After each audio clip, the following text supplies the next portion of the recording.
Y ya estáis en directo, ya, fíjate qué rápido, ¿eh? Aquí a dolor, a dolor. Os están viendo. Rubén Almarza, ¿cómo estás, amigo? Pues no te oigo. Rubén, no te oímos. Cuidado.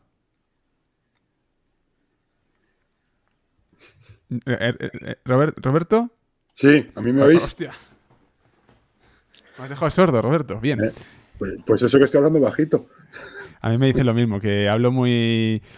Rubén, vamos a ver si te podemos recuperar, Rubén. ¿Sí, me oís ahora? Perfecto, ya está. Vale, Solucionado. ahora sí. Ya estás. Perfecto. Solucionado, pues nada, Rubén Almarza y Roberto Morales. Yo, Roberto, hoy te estoy llamando González, o sea, estoy todo el rato con la cabeza González, yo no sé por qué. Puedes llamarme como quieras. Bueno, vamos a hacer una pequeña presentación. En el caso de Rubén Almarza, es colaborador de este espacio y además tiene un proyecto que es aquí dentro, aquí dentro, tiene más. Una sección que es 10 minutos contra la inercia y nos habla sobre el mundo de la literatura mensualmente una vez, normalmente, de esos pues, de autores, autoras que van saliendo, actualidad también. Y aparte Rubén, que te entrevistamos hace nada con ese libro de la breve historia de Corea. O sea, que esto hay que decirlo Sí, así. señor. Que tienes los 3 libros, China, Japón y Corea, por Nautilus Ediciones. Y aquí hablamos sobre ello. Y aparte tienes tu página, tu espacio, que es Contra la Inercia, que ahí haces un montón de cosas dentro del marco de la literatura. Y aparte pues estarás metido en 20.000 historias, porque has hecho muchas cosas, pero con una presentación rápida, ¿no? Por así decirlo. Sí, sí, sí. Roberto Morales, que no González. Roberto Morales es el padre fundador de Licencia Histórica, que es, por cierto, felicidades, porque habéis cumplido 10 años hace también un poco, ¿no? Hace poco cumplisteis 10 años. Uy, soy malísimo para las fechas, 6 meses o así. Fue en febrero, creo O sea, pero recordar. fue el mismo año que nosotros, tío. Sí, sí, sí, sí. Y En, somos los dos- únicos que seguimos, ¿eh? en 2011, o sea, qué fuerte, o sea, que estoy flipando, ¿eh? Cuidado con Mm. eso. Joder. Pues padre fundador, eres doctor por la Universidad Autónoma de Madrid, tu tesis era sobre el mundo del cine, cine historia, corrígeme si me equivoco. Has Sí, tratado mucho el tema de época moderna, brujería, este tipo de cosas. Y eres profe, ¿verdad? ¿De dónde eres profe? Que siempre me lío.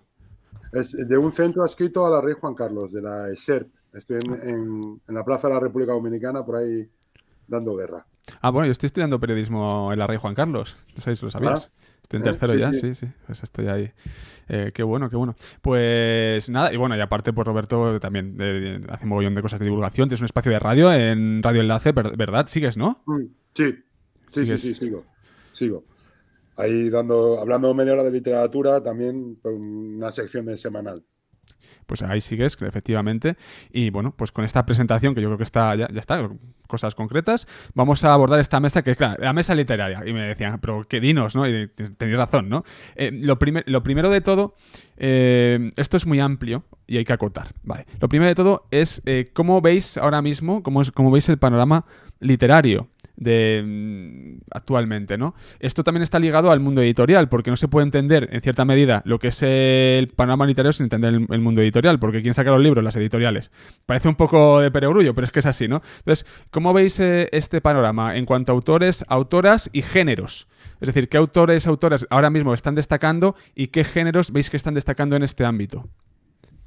Y ahora reflexionamos, ¿eh? Simplemente para poner un poco sobre el tablero. Que empiece Rubén, que es mayor que yo. Venga, vale, me parece bien.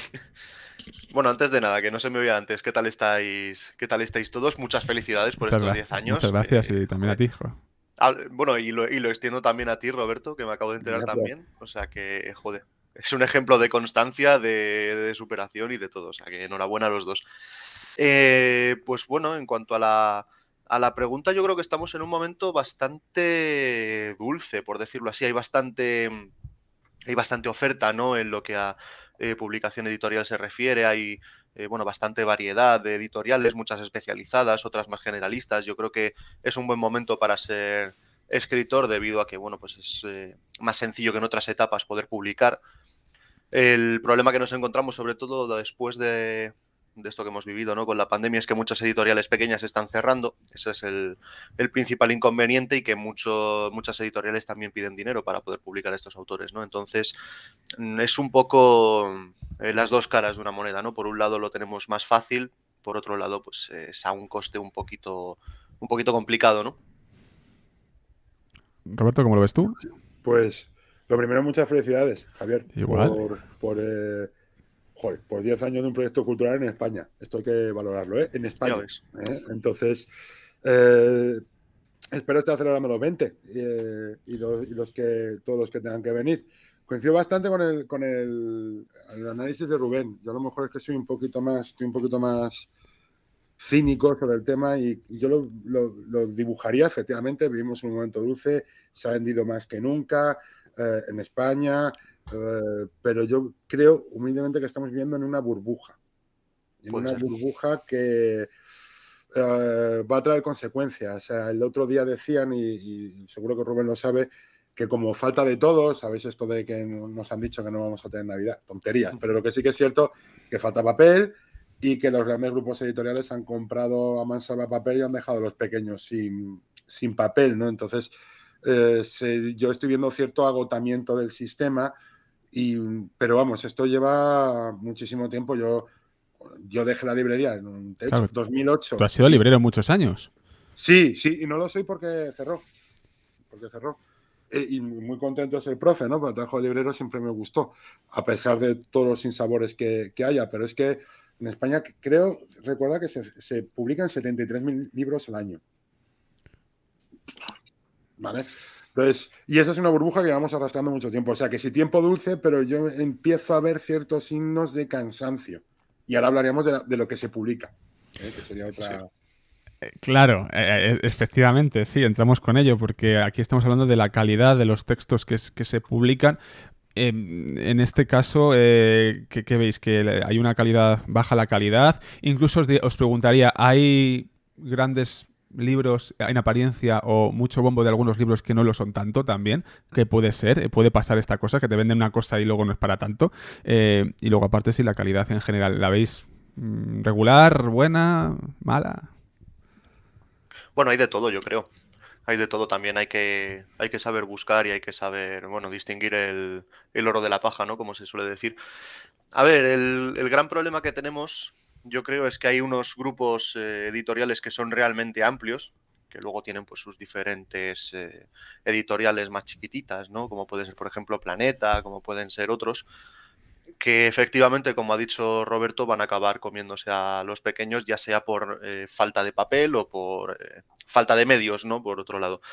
El problema de estos grupos editoriales es que por cada autor o por cada libro bueno que te publican, bueno, pues ese autor quizás no venda lo suficiente como para poder justificar un número de ventas demasiado amplio, con lo cual tienen que vender o tienen que publicar a otros autores o simplemente que no son autores y, bueno, pues se me ocurre el caso, por ejemplo, de Belén Esteban, ¿vale? Que no es escritor, pero te va a garantizar un número de ventas que, por ejemplo, el escritor que sí que es realmente bueno, pues no te lo va a poder justificar, ¿no? Entonces eso es un problema, yo considero. Es verdad que se publican muchos libros y que no todos son buenos y que muchos son realmente penosos, pero yo creo que también es un mal menor, yo creo, para poder mantener un poco el sistema que, como dice Roberto, tarde o temprano va a estallar. No es sostenible publicar tanta cantidad de libros en un año. A mí lo que me preocupa, Roberto, claro, en este ámbito, y lo que comentabas de Belén Esteban o quien sea, me da igual, pero de autores de este tipo de televisión, celebrities, por así decirlo, o Instagramer, que a mí no me parece mal Instagramer, pero claro, hablamos de YouTuber, hablamos de Twitch, pero la cosa no es el formato, sino el contenido que transmites a través de ese formato, que eso es lo importante, a fin de cuentas. Es decir, un youtuber, vale, pero ¿qué muestra? Si muestras cosas de historia, divulgación histórica o de arte, perfecto, pero si hablas por hablar y no, es mi percepción de las cosas, que yo puedo estar equivocado. O sea, estos son herramientas, el mundo transmedia está aquí y son herramientas potentísimas, pero el contenido tiene que ser, a mi juicio por lo menos, de calidad o currado o bueno, como cada uno pueda, que a veces no podemos, jolín, que la vida es limitada, corta y etcétera. Pero entonces, dentro de esto que estoy dibujando, de este marco, hay una cosa de educación, Roberto, y por eso te quería también preguntar, ¿no? Porque si Rubén nos dice, claro, es que este autor que es bueno, vende poco, pero esta celebrity que no escribe, vende mucho, entonces hay un problema ahí de fondo educacional o de cultura, los mass media o qué tipo de imágenes, proyecciones tenemos para no saber diferenciar en cierta medida lo que aparentemente es bueno de lo que no es bueno pero que vende más. Roberto. A ver, es una cuestión educacional, pero no es una cuestión solo de los libros. Me voy a poner boomer, como nos llaman. Boomer es a partir de 60, desgraciados, no a partir de 40. Pero ahora llama boomer gente... Yo me acuerdo cuando era pequeño y ponías un disco, y era un ritual, y tú ponías el disco, y lo escuchabas. Y el disco tenía, en general, ¿vale? Pues había grupos malos y grupos buenos como ahora, pero los grupos buenos tenían una historia que te contaban en ese disco, ¿no? Ahora hay grupos así, Love for Lesbian, que te dicen, no, tienes que escuchar el disco sentado, y lo que hacías era saborear la cultura. El problema que yo creo que ha venido es que la cultura de usar y tirar se ha instalado también en la cultura, ¿vale? Y entonces ahora lo que hacemos es, leemos algo y lo tiramos. No, es cultura de usar y tirar y se ha instalado en todas partes. Entonces, claro, leer un libro de Belén Esteban o leer un libro de un youtuber o leer un libro, que hay youtubers muy buenos, ¿eh? No es Sí, una por cuestión eso. es una cuestión de, oye, que lo que hagas, que tenga un sentido y que tenga una cierta idea de permanencia, ¿no? Ujú. No lo sé, pero es que si no de otra manera, pues es usar y tirar. ¿Quién se acuerda de la canción del verano de hace 3 años? Nadie. ¿Quién se acuerda del bestseller de hace 3 años? Nadie. ¿Por qué? Porque no tiene calidad, pero además tampoco nos importa. Es decir, dame consumo y no. Y la cultura es pozo. Claro, y ese es el problema. Evidentemente es mucho más fácil y es necesario, porque me encanta. Yo me he leído, bueno, estoy con Reina Roja de Juan Gómez Jurado y me lo estoy pasando genial, genial, ¿vale? Muy bien, pero y puedo leerme un libro de un youtuber que me puede parecer muy divertido, pero luego, claro, no solo es eso, lo que pasa es que la gente, por cuestión educacional o por cuestión de tiempo, pues no quiere meterse en un libro. ¿Vale? Que yo lo digo, cuando vas leyendo algo fácil parece que vas como en ciclismo bajando la montaña y te encuentras un libro serio, entonces parece que estás subiendo el Tourmalet, hay un esfuerzo y la gente no, por muchas cuestiones también que estamos viviendo, la gente no tiene la cabeza para cosas muy concretas. Y una cosa que me preocupa mucho, hablar de los youtubers, para mí la vergüenza ajena son los libros estos que solo viven de la polémica. La leyenda negra, la leyenda rosa, Sí. los buenos, los malos, una pereza enorme, enorme. Y Eh, que son editoriales muy señaladas, es decir, que todos sabemos cuáles son. Jolín, justo yo sabía que Roberto iba a sacar el tema porque sabía que por algún lado yo aquí evitando tal leyenda No lo rosa. tenía intención, pero Pero te bueno, conozco, te conozco. ¿no? Mejor que yo. Te conozco. Y bien, ¿no? Es eso. Dentro de ese tipo bueno, ensayos, ¿no? A lo mejor no es tanto novelas, sino incluso ensayos de leyendas negras, de leyendas rosas. Es que lo estoy pensando y digo, es que seguro, y justo. Vende la polémica, entonces. O sea, vemos que vende mucho la polémica, pero ahí se está utilizando, además los dos sois historiadores, se está utilizando también la historia otra vez como herramienta en un papel, en un libro, como ideología para darse la turra entre unos y otros y el de al medio y el de al lado, ¿no? Que entonces, esto ¿qué solución tiene? Yo ya hablando siempre intentando construir y haciendo cosas, ¿no? Este ámbito, esta crispación que se refleja también en los libros, hablando del ámbito de los libros, ¿qué solución tiene en el mundo editorial? ¿Qué hablamos con estas editoriales y les decimos, por favor, háganlo de otra manera? Ya. Sí. Yo creo que es que en este sentido sí que soy bastante pesimista. Yo creo que no hay una solución fácil ni cortoplacista, ni mucho menos. Porque es lo que estamos hablando. Lo que vende es el morbo, lo que vende es la polémica, lo que vende es, pues bueno, libros, ¿no? O autores como se me ocurre Roca Barea sobre la leyenda negra, ¿no? Ese revisionismo que hizo en varios libros. Hombre, el revisionismo está bien hasta cierto punto, pero negar la mayor yo creo que tampoco es lo suyo, porque luego lo que provoca es precisamente el auge de ciertos movimientos, ¿no? Entonces yo creo que es un poco complicado. También te digo que no se extiende esto únicamente por el ámbito de la historia. También en la literatura nos encontramos el problema de que, bueno, pues que se tienen que publicar ciertas cosas para que sea sostenible. Se me ocurre, por ejemplo, cosas como la saga Crepúsculo, 50 sombras de Grey, que bueno, que no es que sean precisamente Fyodor Dostoyevsky, pero hay que publicarlo porque precisamente lo que demanda el público son cosas ligeritas que no les haga pensar mucho y que les haga desconectar en su día a día. sin juzgar a nadie. O sea, aquí cada Pero uno eso es está. esclavo de su propio Pero contexto eso y... yo creo que está bien. Es decir, Sí, que sí, al sí, final tú tienes ahí oye, quiero pasar de todo, quiero evadirme, quiero evadirme. eso O es. sea, y te dan, a mí lo que me has comentado, yo no he leído, pero yo por lo que veo, yo no he leído esas obras en concreto, ni Ujú. Crepúsculo, pero veo que tiene un público, han hecho películas y parece que eso, para evadirse, está bien. Ahora bien, la cosa es otro tipo de publicaciones que te meten una idea o ideología que incluso a través de la ficción que cala en tu sesera y luego eso también determina tu modo de vivir y Pero es de que pensar y de votar. Rubén te ha puesto un ejemplo brutal, que es Crepúsculo. O sea, Crepúsculo no es una obra de Que no tengo Escuadrón ni de idea. Vampiros. A ver, esto viene, me ha dado por los vampiros desde hace un par de años, esto es una locura mía, me ha dado pero, a ver, no los vampiros en plan friki, sino leyendo, intentando leer libros, todo lo que cae en mis manos, realmente bueno de Drácula. Y Crepúsculo, como Rubén ha dicho, es una ideología. Ah, A ver, esta mujer, Stephanie Meyer, es mormona y ahí se da Sí, una es cierta verdad. ideología de cómo llevar una relación de pareja y tal, ¿no? Dicho que- esto, yo me las he leído, no porque me interesan, sino por ver, porque yo creo que el vampiro, y por eso mi interés, es un poco el reflejo de la sociedad, ¿no? Entonces, no para dar miedo ni nada, sino que qué le pide la sociedad al monstruo en ese momento, ¿no? Y es un mensaje muy claro, muy conservador. Puedes estar de acuerdo con él. A mí es que me da igual, ¿vale? Yo ya me fui a una montaña lejana y todo esto me da igual. Pero las obras tienen su carga ideológica evidente, ¿no? Y una generación de norteamericanos ha sido educado en los libros de Crepúsculo que si los lees, creo que Jane Austen era mucho más feminista que Stephanie Meyer, por ejemplo, ¿vale? O sea que el ejemplo de Rubén ha sido fantástico en ese sentido.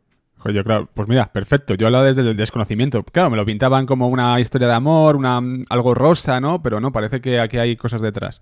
Fíjate, qué buen ejemplo nos has puesto, Rubén. Pues nada, perfecto, o sea, perfecto. Yo siempre aprendiendo de vosotros. Y es que yo estoy aquí para aprender, sin lugar a dudas.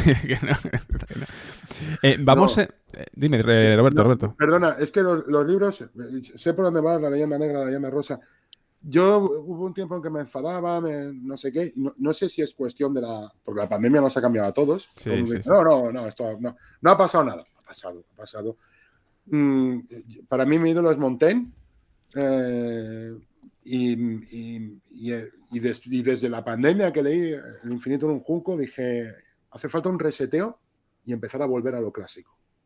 O sea, he vuelto a Montaigne, he vuelto a Baltasar Gracián, he vuelto a Aristóteles, he vuelto a Platón, he vuelto a las bases, ¿no? Y entonces yo veo la guerra como desde lejos, ¿no? Como diciendo, ¿qué hacéis, no?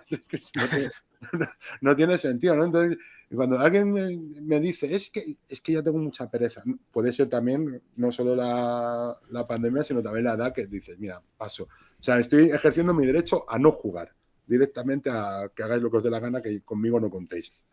Que es una situación también que la gente me dice, no, pero tienes que estar en el mundo. Digo, si no me van a hacer caso, si no hay nada. Es la visión pesimista de Rubén, es muy pesimista él también y yo creo que también. El pesimismo invade esta mesa del café de la lluvia. Pesimismo, misantropía, no lo sé muy bien ahora mismo cómo estoy, sinceramente. Se acerca Pero la Navidad y tampoco ayuda. os voy a preguntar también porque al final yo creo que ahí también vendrás de optimismo. Es verdad que estamos en tiempos, joder, una pandemia es una cosa muy dura, como estamos viendo, y no es una cosa de un día para otro también, que es otra de las cosas que estamos viendo ahora mismo. Recomendaciones de libros, y hablemos un poco de ellos, de ese universo libro que tenéis vosotros dos en vuestras bibliotecas. Algunas recomendaciones, si queréis, vamos libro a libro, dice Rubén un libro, luego va Roberto, y si tenéis alguno más, pues volvemos a hacer la misma tanda, ¿no? Para oír las dos voces. Rubén. Sí, pues mira, yo he preparado tres, así que si queréis podemos hacer precisamente eso. El Primero juego. yo uno, Sí, luego eso es. Roberto Me y parece así. interesante, sí. Vale. Pues mira, yo os traigo uno chiquitito, que es más o menos así. Se llama El guerrero a la sombra del cerezo, de David Hill, que es una novela histórica sobre el Japón feudal, ¿vale?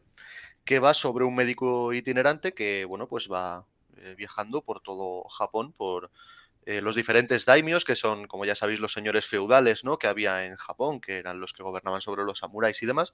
Y bueno, pues quiere desentrañar una conspiración que quiere amenazar con el régimen que está empezando a imponer el shogunato Tokugawa. El shogunato, pues es un gobierno militar, ¿vale? Que gobierna a modo de valido, más o menos, justo por debajo del emperador. Entonces el emperador es como una especie de figura títere, ¿no?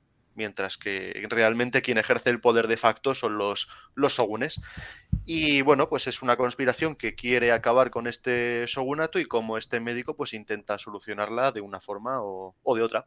Una novela muy interesante a dos voces, la otra voz ya dejo al lector que la descubra, pero que por un lado te ayuda a aprender un poco del contexto del Japón de finales del siglo XVI, comienzos del XVII, y luego por otro lado pues es bastante amena y se hace muy fácil de leer, la verdad. Pues esta es esa recomendación por parte de Rubén. Por cierto, los oyentes que nos están viendo ahora en Twitch, que pregunten también sobre lo que hablamos, que escriban, que pregunten sobre tal libro, que seguramente que Rubén y Roberto lo han leído. Roberto, ¿cuál es tu libro? El primero de ellos. Bueno, lo primero, a ver, que ha quedado un poco negativo. No, hombre. Este año personalmente me ha descubierto la validez de la literatura del mundo del libro. Ha sido el amigo que nos ha acompañado a todos. Puedes decir lo contrario, Javier. Me dijiste, vamos a hablar de libros. ¿Cuánto tardé en decirte que sí? Efectivamente, nada. Nada, porque hablar de libros es lo de que de verdad me une a la gente a día de hoy, y de librerías y estar delante de un café o de lo que cada uno quiera hablando durante horas. Ese es el espíritu que yo he sacado bueno de comunidad lectora por encima de ideologías o de porquerías. Es más, Roberto, es más. De hecho, tú verías en el WhatsApp que te estaba escribiendo y ya pusiste sí. Sí. Porque sabía más o menos por dónde ibas a ir y dije, claro que sí, hablar de libros o hablar de cultura siempre mola. Os dije que había vuelto a los clásicos. Sí. Vamos con los clásicos. Ahí el reflejo. Ahí estás. Y ahí Joseph Campbell. Joseph Campbell. Al yugular. Sí. El mito, el héroe de las mil caras. ¿Vale? Para entender, a ver, yo con Campbell tengo una relación, no estoy de acuerdo en todo con él, pero es verdad que todas las historias de héroes, desde Jesús de Nazaret, llegando a Luke Skywalker, y no es baladí. George Lucas se basó en este libro entre otras cosas en este libro, para escribir su saga, La Guerra de las Galaxias, o Star Wars, como se dice ahora, y te cuenta, es un repaso durante milenios sobre la figura del héroe y cómo se va fundando. Y leyendo este libro entenderéis todos los libros de literatura, porque el arquetipo del héroe funciona, aquí está explicado muy bien. Lo que ocurre que hay veces que el señor Campbell creo que interpretan demasiado, es decir, que no sé cómo decirlo, que presupone demasiado a veces, ¿no? Entonces, esto es una guerra que tenemos los de historia con los de historia del arte, ¿no? Los de historia del arte interpretan y nosotros, si no hay documento, no hay manera, ¿no? Pues un poco es esa misma guerra. Hay veces que dices, Campbell, se te ha pasado un poco aquí con las sustancias mágicas y se te va. Pero es un libro básico para entender toda la literatura, todas las religiones, o para menos racionalizar sobre ellas. ¿Vale? Primera recomendación esta. Perfecto, pues vamos con Rubén, con el siguiente libro. Bueno, yo me lo apunto, ¿eh? Me llama muchísimo la atención, la verdad. Prepárate, que es duro, ¿eh? También te digo que no es... Bueno, pues lo iré intercalando a ratitos con otras cosas más ligeritas, entonces. Muy bien. Bueno, yo os traigo ahora una autora de Ecuador que se llama Mónica Ojeda, y el libro que os traigo es Nefando. ¿Vale?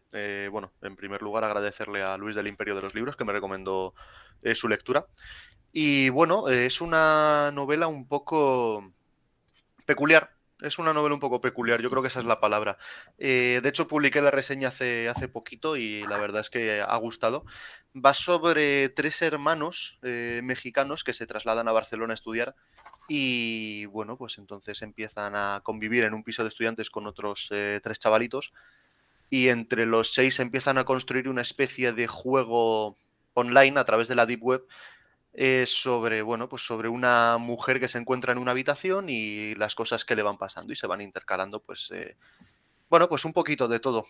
Ya os podéis imaginar solo lo que suele haber en la Deep Web, ¿no? Pues suele haber compra de armas, efectivamente, compra de armas, tráfico de personas, sexo de todo tipo y de todas las edades y de animales, o sea, bueno, pues va un poquito de eso, ¿no? De cómo la investigación policial, de cómo se desarrolla el juego, cuál es el proceso de creación. Y la verdad es que es muy curioso porque están estos 6 personajes únicamente, más un entrevistador del cual nunca se desvela su identidad, que se dedica a preguntar a todos ellos sobre el proceso, y la novela se construye así, a base de entrevistas. Y la verdad es que es muy, muy, muy curiosa. Turbia, o novela turbia, cuanto menos, ¿eh? Esos mundos oscuros, madre mía, pues ahí está la recomendación también para entender cómo funciona todo y no acercarse a ello. Roberto, el siguiente libro. Pues seguimos tirando de clásicos básicos.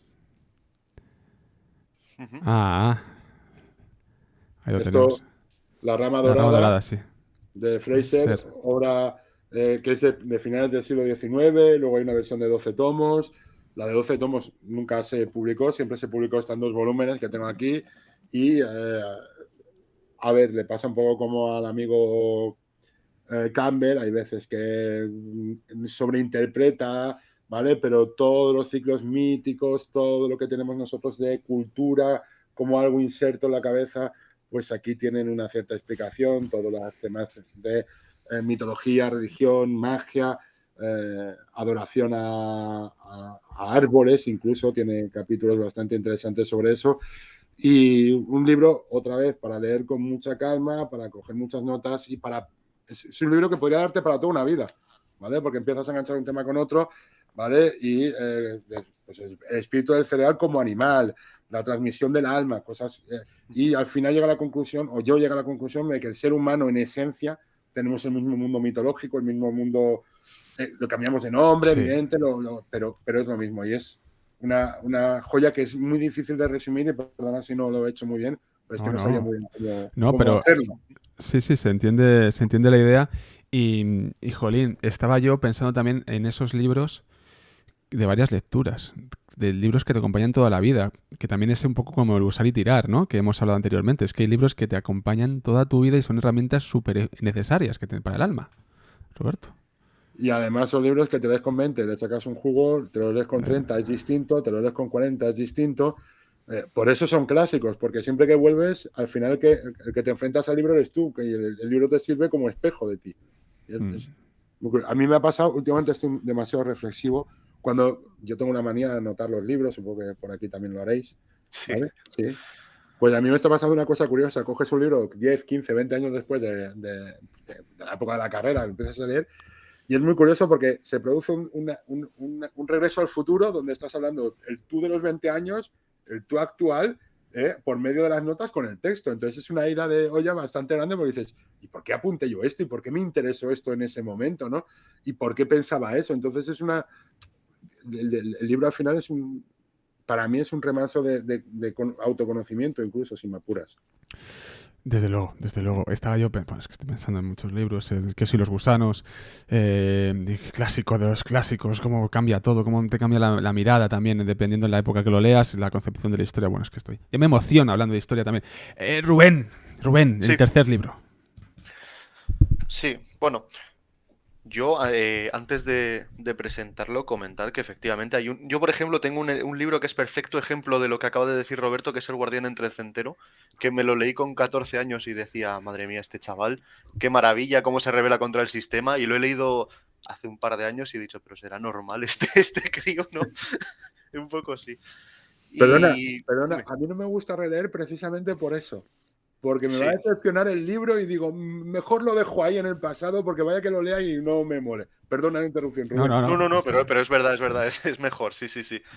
Pues os he traído una, pero no quiero dejar de destacar otra que, bueno, es un clásico, es La Fontana de Oro de Galdós, que si no la han leído nuestros lectores, por favor, haceros el favor, porque ayuda muy bien a entender la política española de comienzos del siglo XIX en el trienio liberal, o sea que yo creo que es obligada. Y luego, por otro lado, de la que os quería traer, os he traído un ejemplo de novela histórica, otro de novela realista, y hoy os traigo relatitos de la mano de Stanislaw Lem, que es uno de los autores de ciencia ficción más importantes de Europa del siglo XX, con Ciberíada. Y bueno, va de dos robots que se dedican a construir inventos y a vivir aventuras a lo largo de la galaxia. Realmente los capítulos no están conectados entre sí, más allá de que los protagonistas son siempre los mismos, son las peripecias y las aventuras que van viviendo cada uno de ellos. Y bueno, es una de las bases para luego la construcción de su novela principal, que es Solaris, que ha tenido muchas adaptaciones cinematográficas. Entonces yo creo que es un buen punto de partida para empezar a conocer a este autor. Anotado queda también. Y nada, Roberto, dinos la tercera. La tercera lectura. ¿Esto os habéis puesto de acuerdo o estoy yo aquí que no? Porque no os he puesto 3 libros, ¿habéis elegido cada uno? Tampoco saquen más, cuidado. Que si no vamos a estar aquí... Bueno. Es que podríamos estar horas y horas. Como no me has dicho qué hacías... Joder. Y esto que tengo todavía 3 por aquí encima... Luego os voy a hacer una pregunta para finalizar que... ya verás. Cuenta el libro, dale el tercero y... Roberto Calasano. ¿Cómo ordenar una biblioteca? Bien, además me viene perfecto para la pregunta después. Sí. Vale. Lo que veis, yo supongo que el problema, o sea, nosotros no buscamos fondos de libros, es que no hay paredes donde no haya libros. Es una cosa muy curiosa, ¿no? O sea, hay veces que yo me veo buscando paredes para no parecer demasiado pedante. O sea, al final la cosa es al contrario. El espacio, la gestión de una biblioteca personal. Y no sé, últimamente me está dando por reflexionar porque evidentemente tienes que expurgar libros, regalar libros. Y yo acabo de hablar con un amigo, Roberto Carmona, al que ya le he regalado libros, porque yo no sé vosotros, pero yo les busco, como a los animalitos, les busco dueño a los libros, que sepa que les van a cuidar. Y te empiezas a pensar y te dices como, ¿qué será de mi biblioteca cuando no esté aquí? Ese tipo de cosas. Bueno, pues este libro, la mía, que hagan lo que les dé la gana. Yo no estoy... cómo ordenar una biblioteca, pues te ves reflejado mucho en el día a día de este hombre, ¿no? Y habla diciendo que el orden es que cada uno quiera al final, que no hay un orden canónico, ni alfabético, ni nada, y que sí que es verdad, y lo que hemos hablado siempre, que eso es algo común, ¿no? ¿Qué hacéis cuando entréis en casa de un amigo? ¿Qué hacéis? Pero los libros, obviamente, sí, eso está claro. Pues pillar la biblioteca, hombre, claro. Pero por otro lado es dejarle a uno entrar en tu mente, ¿no? Es un poco como... Sí. Como esa obra de John Malkovich, que estaban dentro del cerebro de John Malkovich, pues un poco eso, es una manera de mostrar a una persona lo que piensas, curiosamente. Sí, y este libro habla de todo eso, es muy pequeñito, que ya me he pasado de páginas y de precios, 9 euros y pico, y está bastante divertido. Qué chulo. Claro, yo digo, la última pregunta, no es... sobre la biblioteca en sí, sino cuando te toca expurgar. A mí recientemente, por cuestiones de la vida, me ha tocado expurgar. Tranquilos que están en buenas manos los libros que he tenido que... por espacio, por cuestión de espacio, o sea...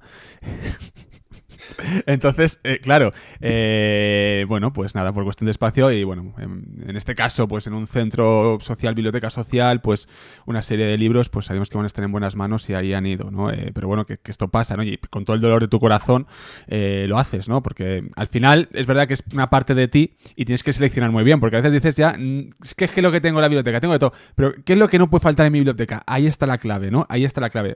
Eso es complicado, ¿eh? O hacer una selección de lo que no puede faltar en mi biblioteca, eso es muy complicado, amigos. Sí. Eso es tremendo. Y de verdad que yo todos los libros que veo digo, es que este para tal, no, es que este cuidado, no, pero y si hago un artículo sobre esto, y si hago un programa de radio sobre esto, y hombre, ¿cómo voy a dar este libro? O sea, que tela. Locura, os pasaría igual. Bueno, ya Roberto no lo ha contado. Rubén, te tocará. Sí, yo todavía no he tenido, por desgracia, que hacer eso. Sí que he regalado algún libro, pero no he tenido que expurgar todavía. Tengo espacio. De hecho, la estantería que tenéis ahí al fondo son ya doble fila, ¿no? O sea, que pronto se me va a acabar. Eso es tremendo, sí. Y el problema, además, es que te van interesando cosas, porque Rubén, veo que tienes cómics. Sí. Yo no era nada de cómic y, desgraciadamente, un amigo mío me metió en el mundo del cómic. Y ya tenemos un problemón, porque ya no solo es lo que te gusta, o sea, vas ampliando y esto al final es una locura. Javier, como consejo, los libros que te gusten mucho, hacia arriba. Ya. Hacia arriba. Te agradezco, sí. Porque, nada. Pero al final también es verdad que muchas veces hay los libros... yo lo que he expurgado siempre lo he expurgado muy tranquilo, ¿eh? No libros que en un momento dado significaron mucho para ti, pero ahora que no te interesan nada, porque también vas cambiando mucho de intereses. Yo lo que hice fue... tiré una estantería de Ikea, fue muy divertido, y lo dejé al lado de un contenedor de papel y entonces la gente, como en una librería, iba, ¿vale?, cogiendo los libros que le interesaban y la gente de limpieza de Madrid no lo retiró hasta que no quedó un libro. Qué bueno, pues es una historia, eso es un microcuento, tío. O sea, sí. Eso es tremendo. Además, porque estaba el contenedor frente a la ventana de mi casa, yo me asomaba y casi como sabía que eran los libros, jugaba a decir, ¿y este por qué se llama este libro? Era una rayada muy divertida, ¿no? Duró 4 días y 200 y pico libros. Jolín, qué barbaridad. Claro, fui librero, me regalaron muchas cosas de literatura que ya un montón que no. Pero vamos. Claro. Desde luego. Oye, chicos, muchísimas gracias por estar aquí este ratito tomando un café. Y nada, vamos hablando, vamos haciendo cosas, nos vamos moviendo. Esto es así, pero bueno, este día es especial, son 10 años y me apetecía compartirlo con vosotros. Y os digo una cosa, no he podido meter a todo el mundo que quisiera meter, pero es que no me dan, o sea, 12 horas de programa, si es que esto iba para una tarde y se me ha hecho el día. Si es que te lías. Me lío solo, ya veréis las mesas de la noche, eso sí que va a ser liada total, a ver a qué hora acabamos. Bueno, de verdad, muchísimas gracias de corazón y vamos hablando, cuidaos mucho. Igualmente, Javier. Igualmente, un abrazo a los dos. Gracias, Un abrazo. Adiós, adiós. Pues aquí teníamos a nuestros amigos.